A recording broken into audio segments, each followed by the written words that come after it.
Hi, I'm Rachel, and this is my AM reading video for Friday, July 29th, 2022.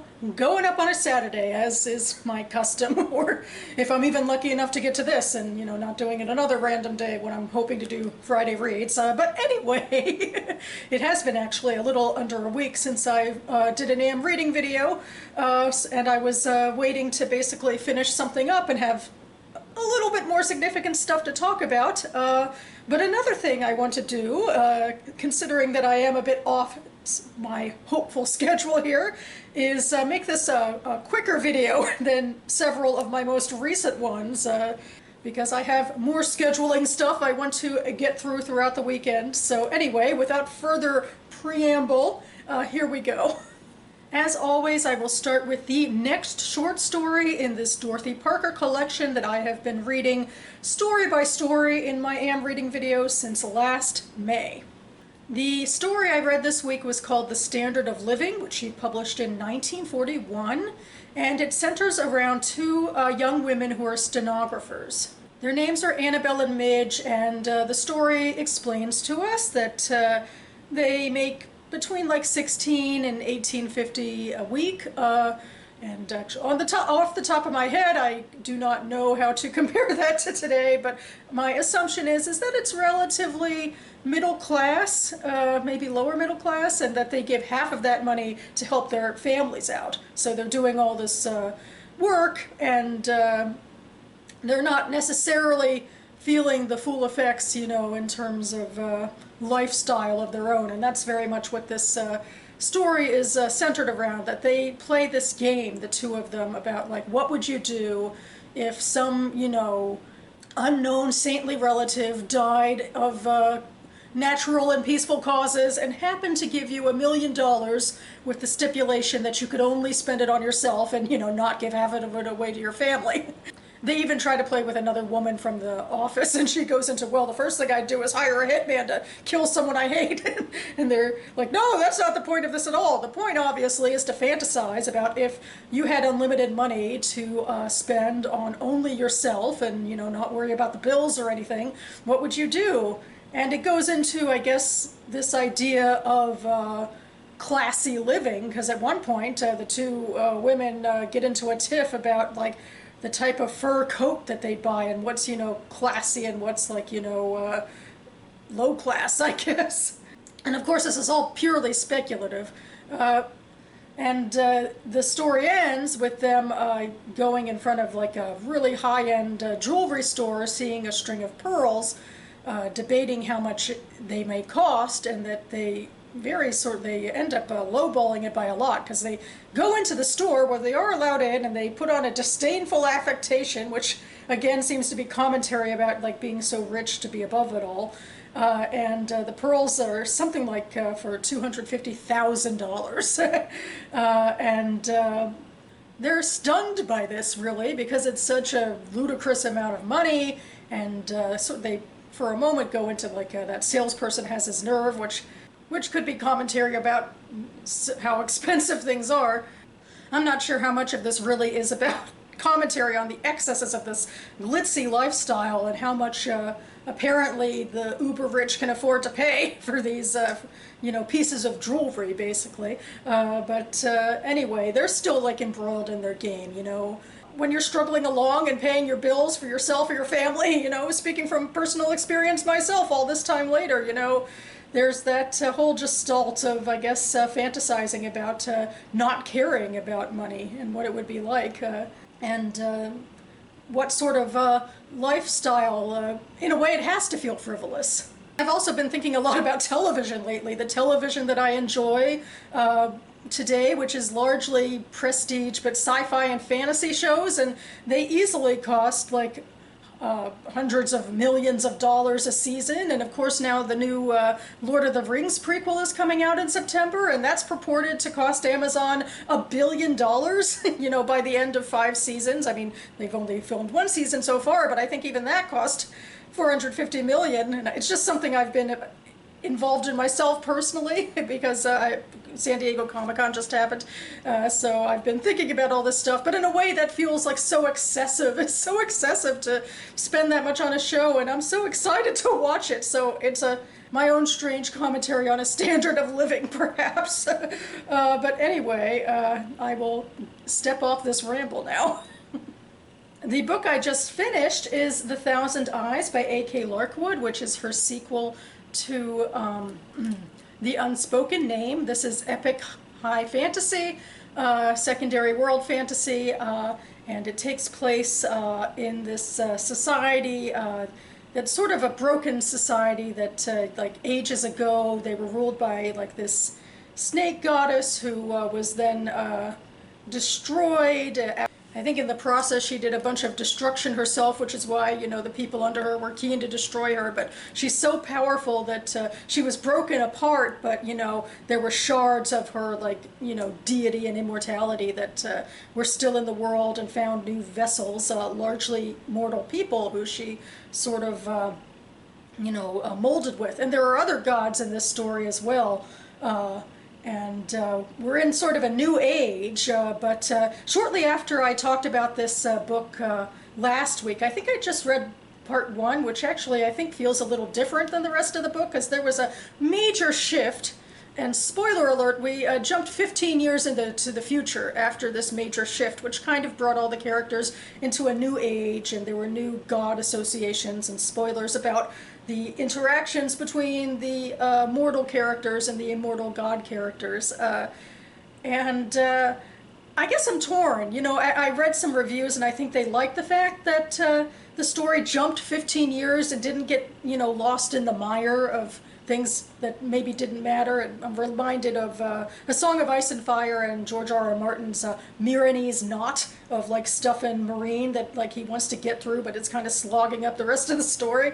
So Larkwood definitely, you know, jumped past all that, but I guess I'm sort of a mindset that I don't love it entirely much, because that means that characterization suddenly isn't at the forefront, because you jump 15 years in someone's life, that's and after significant things happen anyway, so you don't get to really see them as they go along, and in a way a lot of their characterization now is solely in service of the plot. So I guess that's a personal nitpick of mine, that I feel like the second section in particular, it sort of was far more plotty, and a lot of the character stuff made me a little more eyebrow archy, like, you know, why are people doing these things? I mean, there's just not enough time to sit with them and to, you know, delve into things complexly. And it became much more about, you know, bigger issues. And I guess I struggle with this because I love the magnanimous side of science fiction and fantasy, where you get to talk about huge, sweeping world events, but I guess I also want that balance with characters who feel like, you know, they exist beyond the needs of that plot. And I'm being very nitpicky. I'm feeling like I talked in my last video that maybe I wanted to give this 5 stars, and I'm thinking maybe now I'd bump it down to 4. Although I don't know, this third section kind of intrigued me again. But again, everything, I guess, was moving so fast, or maybe it's me. I mean, the world building is so dense that I'm not sure I completely kept up with it all the time anyway. And I really loved the world building. It just all felt so unique and fascinating. And I do think the characters had enough quirkiness, especially a couple of them, that kept them interesting, you know, beyond the plot. So that's what I love too. So I don't know, maybe I should go up to 5 stars, you know. You know, my whole star rating system is really ridiculous. I give most things 4 stars, and you know, it's a gamut of things, you know, and most of them, or maybe a significant part of them, I shouldn't give 4 stars, if this even matters. It really doesn't, obviously. I review everything I read, which is a far more nuanced and legitimate marker of how I feel about books, but I don't know, I've gotten caught up in the star rating system. And again, I'm rambling off topic here when I said I needed to stay on topic. So anyway, my takeaway is I really loved this book a lot. I don't think it was completely perfect, obviously, and I have some quibbles, maybe dock at a star, but still, I am sad in a way this is only a duology. Either way, I think I'm going to keep my eye on Larkwood and see what she gets up to next. I'm only a little more than halfway through this chunkster, which is BARKSKINS by Annie Proulx. I pretty much figured that this would take me a while because it is, you know, such a long book. It's over 700 pages, so I'm sure that I will be finishing it sometime in August, but just, you know, trundling through for now. So this, again, is a epic historical fiction book about two families who get their starts in New Canada in the end of the 17th century. There were two young men who come to New Canada as indentured servants and then pretty immediately go on very different paths. One of them sort of stays with the person who hired him, or, you know, who owns his contract, basically. And he does ultimately own land and have a family, but he's very unassuming, and he doesn't really, you know, challenge the fact that he is definitely in lower class circumstances and isn't going to do much beyond that. And in fact, gets involved particularly with a Mi'kmaq woman, you know, an indigenous woman, and we're following his family and the other family throughout generations. And his family, although I guess technically of mixed heritage, you know, very much associate and are associated with Mi'kmaq and Indian culture. The other young man actually runs away from his indentured servitude, really wants to make something for himself, has a pretty exciting life, and ultimately is able to start a dynasty, a logging and timber and you know, woodsman dynasty that he calls Duke and Sons, Duke being his anglicized name when England is gaining more power and the English colonies more power in that area, in North America, I should say. So he has adopted sons and birth children, and we follow their families, and they, you know, are on the top of things, really. They are, you know, very financially well off, even maybe not always in the best place in society, but certainly very financially well off, very business-oriented people who are keeping this, you know, dynastic business alive. And throughout this, of course, there is a lot of commentary on how the woods in North America are being just chopped down systematically by Duke and Sons and similar operations, and how even like now, like I'm a 50% through, and like we're 100 or so years, you know, into the future, and they're still kind of in the mindset of, well, this is everlasting, this resource is everlasting, even though all the commentary is talking about how, oh, well, you know, certain breeds are dying out, and all this area has been cleared, and now there's, you know, civil, you know, the towns and so forth that have been built up here. And there are so many characters, of course, and frankly, I'm sure I couldn't keep up with all of them. Sort of like vaguely, I feel like keeping up with all of them, you know, because every few chapters she switches to the other family. And actually, they still have some dealings with each other, which I guess in a way feel a little convenient. Like, especially in one case, two of these descendants get together. They have no idea who each other are. But, you know, it's a little convenient, but in a way, with this many characters, it's probably a nice thing to have a little crossover, because it's just too overwhelming to keep up with all the names and everything. And I suppose in a way that's not really the point, because this is obviously so sweeping. It's supposed to be more predominantly, again, like I talked about in my fantasy picks, about sort of worldly changes, certainly to do with the ecology.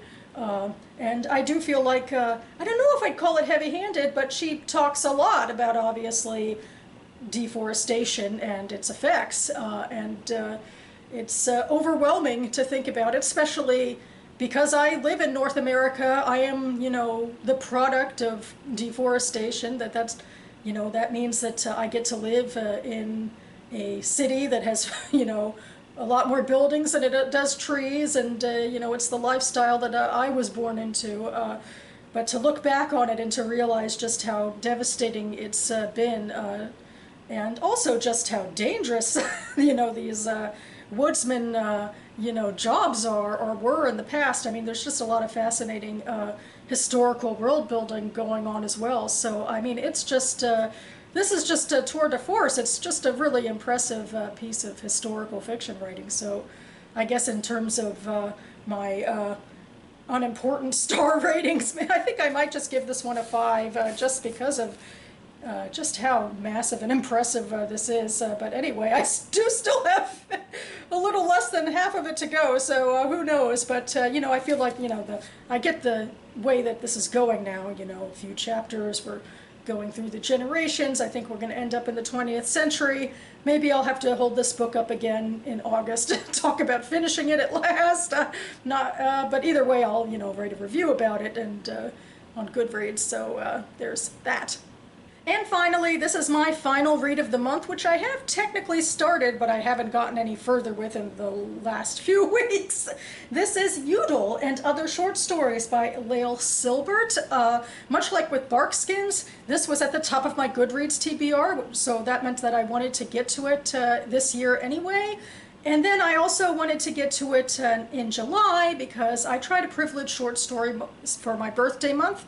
And a couple weeks ago I did a try a story tag where I read a couple short stories from some perennial collections that I read from year after year, and then I read the first short story, and so far the only short story that I've read in this book so far, which I think is setting this book up to be sort of a interconnected short story situation where the main character continues into the rest of these short stories, and one of them I think might be a longer short story, or maybe even a novelette or something. Anyway, the premise is that we're following this Jewish immigrant family in 1920s Chicago, and the first story was about her first remembered birthday. And it actually went into, I feel like, universal themes of sort of confronting your mortality in a way, and about how, you know, these moments of specialness are so fleeting. So I found it kind of interesting, and I'm excited to move on in this story to finish out July and probably, you know, go a little bit into August. The next thing I will point out here is that, like a lot of short story collections, this comes from a small press. This comes from 7 Stories Press, so I'll link them down below. And I guess that about covers it for me now. I'm sure I've rambled on more than I hoped to, but the last ramble I'll give is talking about, speaking of short stories, I also just a few days ago posted a video where I read 7 stories from the Best American Short Story Collection that John Updike edited at the end of the century. Actually, yeah, Best American Short Stories of the Century, you know, the 20th century. So I read 7 stories there that were published in the 70s, some being by Saul Bellow and Isaac Bashevis Singer and Rosalind Brown. So if you're interested in those time period American stories, I'll leave that link down below. In the meantime, we are certainly running out of real estate in July, and I have one final video to make. It might go up on August 1st, who knows, but anyway, it is my book haul video. So that's always exciting to have new books to put on the docket, so stay tuned for that. And on that note, thanks so much for watching, everyone, and I'll see you next time.